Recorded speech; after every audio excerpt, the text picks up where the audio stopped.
মিতুল দরজা খুলতেই হাত ভর্তি শপিংয়ের ব্যাগ নিয়ে ঢুকল তিশা। বাইরের ঘরেই বসেছিল তিশার ছোট যা বর্ষা। তিশাকে দেখে উঠে গিয়ে সে আগ্রহের সঙ্গে বলল, শপিং করা হয়ে গিয়েছে ভাবি? তিশা ক্লান্ত হয়ে সোফায় বসল, বলল, হ্যাঁ হলো। সবার জন্য কি কি কিনলে? বর্ষার কথা শেষ হতে না হতেই একটা পাতলা ব্যাগ তার হাতে ধরিয়ে দিল তিশা। নাও, তোমার জন্য শাড়ি এনেছি, তোমাকে বেশ মানাবে। এমন পাতলা একটা ব্যাগ দেখে ফেলফেল করে তাকিয়ে রইল বর্ষা। কতগুলো শপিং আর নামি দামি কোম্পানির ব্যাগের মধ্যে এমন একটা ব্যাগে কি আছে সেটাই বুঝল না বর্ষা। তাই সে ভ্রুকুচকে জিজ্ঞেস করল, ভাবি, শুধু শাড়ি এনেছো আমার জন্য? জুতা আর কিছু কসমেটিক আনার কথা ছিল যে। তিশা বর্ষার কথাতে বিরক্ত হলেও প্রকাশ করল না। ওহো, একদম ভুলে গেছি গো, কিছু মনে করো না। এবার সবার জামা কাপড় আমাকে কিনতে হচ্ছে, এত কিছু কি মনে থাকে বলো? অন্য ঈদে তাও তোমার ভাসুর আমার সঙ্গে থাকে, এবার তাও নেই। বর্ষার মনে মনে বেশ রাগ হল, তবে মুখে কিছু বলল না। তিশা আবার নরম সুরে বলল, তুমি এমনিই সুন্দর, তোমার কসমেটিক লাগবে না। আর জুতা তুমি না হয় তোমার বরকে বলে কাল নিয়ে নিও, কাল তো আরেকদিন সময় আছে, তারপর তো ঈদ। বর্ষা হ্যাঁ বা না কিছুই উত্তর দিল না। এতক্ষণ ঘরের এক কোণায় দাঁড়িয়ে দুই জায়ের কথা শোনার পর তিশার কাছে এগিয়ে এলো মিতুল। নিচু স্বরে বলল, তিশা ম্যাডাম, আমার নামে কি কিছু আনছেন? মিতুলের কথা শুনে অগ্নিদৃষ্টিতে তাকায় তিশা। মিতুল এ বাড়িতে কাজ করে বেশ কয়েকদিন হল। তার আগে ওর মা এ বাড়িতে কাজ করত। মিতুলের মা অসুস্থ হবার পর থেকে কাজের দায়িত্ব নিয়েছে মিতুল। মিতুলকে ধমকে তিশা বলে ওঠে, তোর জন্য আবার কি আনবো? তোকে মাস শেষে টাকা দেওয়া হয় না, সেটা থেকে কিছু কিনে নে। তোর সাহস তো কম না, আবার আমার কাছে আবদার করিস। মিতুল মন খারাপ করে বলল, কত টাকার পাই বলেন? যেইটুকু টাকা পাই ওইটা দিয়ে সংসার চালাতেই শেষ হয়ে যায়। আমার তো পরার জন্য মাত্র 2টা জামা আছে। মায়ের মুখ থেকে শুনছিলাম আপনার শাশুড়ি যখন বাইচা ছিল তখন প্রতি ঈদে আমার মাকে 2টো শাড়ি দেওয়া হইতো, তাই। মিতুলের কথা শেষ হতেই আবারও ধমক দিল তিশা। আমার শাশুড়ি যা করেছে করেছে, উনি তো কাজের লোকদেরও মাথায় তুলে রাখতেন। আমি ওসব করতে পারি না।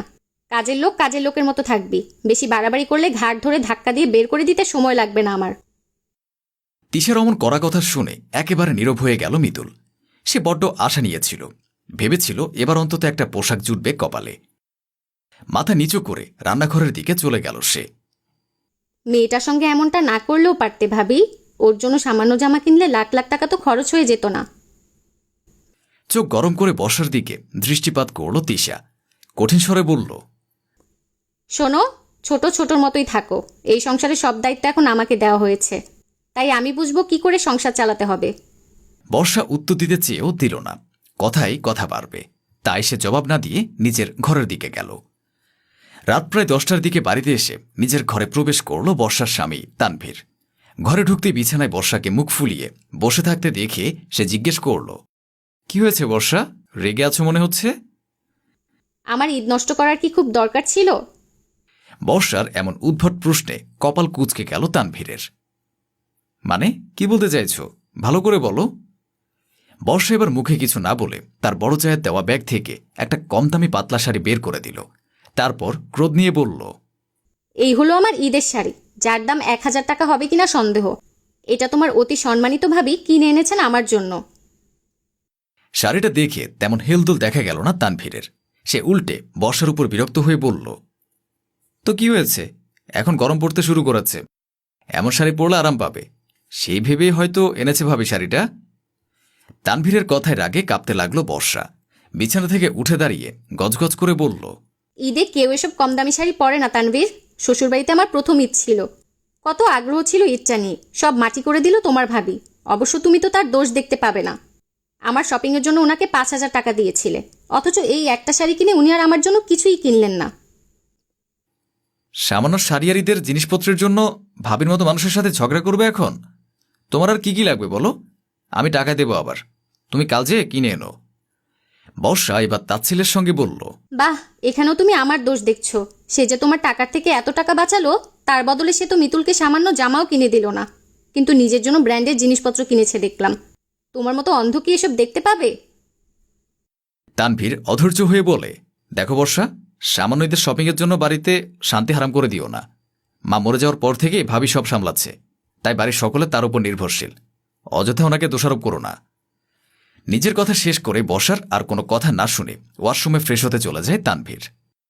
এদিকে বর্ষার চোখে পানি এসে গেছে, সেটাও সে খেয়াল করল না। আজ ঈদের দিন। বাড়ির দুই ছেলে রবিন ও তানভীর নামাজ পড়তে বেরিয়েছে। মিতুল রান্নাঘরে কাজ করছিল। এমন সময় সেখানে নতুন ও দামি শাড়ি পরে উপস্থিত হল তিশা। তিশা খেয়াল করল মিতুলের পরনে সেই শাড়িটা, যেটা সে বর্ষার জন্য কিনেছিল। এই মিতুল, তুই এই শাড়ি কোথা থেকে পেলি? তিশার কথায় থতমত খেয়ে যায় মিতুল। আমতামতা করে জবাব দেওয়ার আগে সেখানে বর্ষা এসে বলে, আমি ওকে শাড়িটা দিয়েছি ভাবি, ঈদ উপলক্ষে ওকে দিতে ইচ্ছে করেছে তাই। তিশা চোখ মুখ জড়িয়ে বলল, কিন্তু এটা তো তোমার জন্য ছিল, আমি এনে তোমাকে দিয়েছিলাম। তুমি না পরে এই কাজের মেয়েকে শাড়িটা দিয়ে দিলে। বর্ষা শান্ত গলায় জবাব দিল, আমাকে যখন দিয়েছ তখন সেটা আমি পরবো নাকি কাউকে দিয়ে দেব সেটা আমার ব্যাপার, তাই না ভাবি? তিশা রাগে ফুঁসতে ফুঁসতে বলে ওঠে, এটা কিন্তু আমাকে ছোট করা হলো বর্ষা। ছোট তো তুমিও আমাকে করেছিলে এই কম দামি শাড়িটা দিয়ে। আমার স্বামী তোমাকে 5,000 টাকা দিয়েছিল। আমার সেদিন রান্নার দায়িত্ব ছিল আর মাথা ব্যথা করছিল বলে আমি যেতে পারিনি। তবে তোমার উপর ভরসা করেছিলাম। ভরসার মান রেখেছো তুমি? মানে তুমি কি বলতে চাইছো? আমি তোমার স্বামী দেওয়া টাকা চুরি করেছি? বর্ষা কোনো কিছু না ভেবেই উত্তর দিয়ে দিল, সোজা কথায় বলতে গেলে সেটাই। নিজে দামি ব্র্যান্ডের কসমেটিক কিনেছ, দামি জুতা কিনেছ, সেসব তো আর এমনি এমনি হয়নি। যাই হোক, আজকে ঈদের দিন, বেশি বাড়তি কথা বলে বাড়ির শান্তি নষ্ট করাটা ঠিক হবে না। কথাটা বলেই চলে গেল বর্ষা। তিশা দাঁতে দাঁত চেপে ঠায় দাঁড়িয়ে রইল। নতুন একটি শাড়ি নিজের গায়ে জড়িয়েছে বর্ষা। শাড়িটা তার বাবার বাড়ির টাকা দিয়ে কিনেছে। ঈদ উপলক্ষে বাবার বাড়ি থেকে কিছু টাকা পেয়েছিল সে, সেখান থেকে শাড়িটা কিনতে পেরেছে বর্ষা। আয়নার সামনে দাঁড়িয়ে সাজগোজ করার সময় হঠাৎ বাইরে থেকে চেঁচামেচি শুনে সাজগোজ ছেড়ে বাইরে এলো। এসে দেখল তিশা তার স্বামী রবিন এবং তানভীরকে কেঁদে কেঁদে অভিযোগ করছে। এই ঈদের দিনে কিনা তোমার বউয়ের কাছ থেকে চোর অপবাদ আমাকে শুনতে হলো তানভীর। এই দিনটাও দেখার বাকি ছিল আমার। তিশার কথা শুনে খেপে গিয়ে বর্ষার দিকে তাকালো তানভীর। বর্ষ তাতে মোটে ভয় না পেয়ে চুপচাপ সেখানে দাঁড়িয়ে রইল। তখন রবিন তানভীরকে বলল, তোর বউয়ের সাহস কি করে হলো আমার বউকে এসব বলার? তুই কি কিছু বলবি তানভীর? তানভীর মুখ খোলার আগেই বর্ষা তাচ্ছিল্যের হাসি দিয়ে বলল, ও আবার কি বলবে? খুব বেশি হলে ভাবির নামে দালালি করবে। আমি জানি ভাবি সংসারটা সামলে যাচ্ছে, কিন্তু ঠিকভাবে কি সামলাচ্ছে? যেই মহিলা সংসার সামলায় তার সংসারের প্রতিটা সদস্যের প্রতি মায়া ও ভালোবাসা থাকা উচিত। কোনো স্বার্থপর মনোভাব নিয়ে সংসার সামলানো যায় না। তানভীর উচ্চস্বরে বলে ওঠে, তুমি এবার বেশি বেশি বলছো বর্ষা, এখানে থেমে যাও, নয়তো ফলাফল খুব একটা ভালো হবে না। কি আর খারাপ হবে? তোমার ভাবির জন্য আমাকে বাড়ি থেকে বের করে দেবে? কিন্তু আমি তো এখান থেকে যাব না, কারণ আমি কোনো অন্যায় করিনি। দেখেছো তোমরা ও কতটা হিংসে করে আমাকে? সকলের কথার মাঝখানে মৃদুল এসে সাহস করে বলল, বর্ষা ম্যাডাম আপনারে হিংসা করে না, আপনিই বরং বর্ষা ম্যাডামরে হিংসা করেন। তার ফলাফল হচ্ছে আমার পরনের এই শাড়িটা। আপনি নিজে কত সুন্দর দামি শাড়ি পরছেন, আর ম্যাডামরা এমন শাড়ি দিছেন। নিজের মন মানসিকতা বদলান আপা। তিশা এবার রেগে বলে উঠল, তোর এত বড় সাহস মিতুল, তুই আমারই হিংসুক বলছিস? তোকে ছাড়বো না আমি বলে দিলাম। বর্ষা হালকা হেসে বলল, সত্যি কথা তিক্তই হয় ভাবি, অনেক হয়েছে আর না। আমি নিজের অধিকার ছাড়বো না। বিয়ের পর থেকে আমি সবকিছুর সঙ্গে কম্প্রোমাইজ করে আসছি। তুমি আমাকে দাবিয়ে রাখতে চাও, সেটা খুব ভালো করে বুঝে গেছি। তানভীর এবার হালকা শান্ত হয়ে বলল, ঈদের দিন আর ঝামেলা করো না বর্ষা, চুপ করো। কথা যখন উঠেছে তখন কথাটা শেষ হওয়া উচিত। ভাবি, তুমি আমাকে শাড়ি কোন দোকান থেকে কিনে দিয়েছিলে? সেখানে আমি গিয়ে শাড়িটার দাম জিজ্ঞেস করব। 5,000 টাকা থেকে যতটা শাড়ির দাম সেটা বাদ দিয়ে যত টাকা বাকি থাকে সব আমাকে ফেরত দিয়ে দিতে হবে তোমাকে। আশা করছি ভালোই ভালোই ফিরিয়ে দিবে। তিশার মুখটা এবার ছোট হয়ে গেল। বর্ষা এবার দীর্ঘশ্বাস ফেলে বলল, বিয়ের আগে মা বলতো বিয়ের পর মেয়েদের যুদ্ধ করে চলতে হয়। তখন কথাটার মানে বুঝিনি। আজকে বুঝতে পারছি নিজের অধিকার নিজেকেই ছিনিয়ে নিতে হয়। বিয়ের পর প্রতিটা মেয়ের জীবনই একটা যুদ্ধক্ষেত্র। সেখানে ঈদের দিনের মতো দিনেও তাদের যুদ্ধ করে চলতে হয়। তিশার মতো যা থাকলে বিয়ের পরবর্তী জীবন আরও কঠিন হয়ে ওঠে, কিন্তু নিজের অধিকার নিজেকেই ছিনিয়ে নিতে হয়।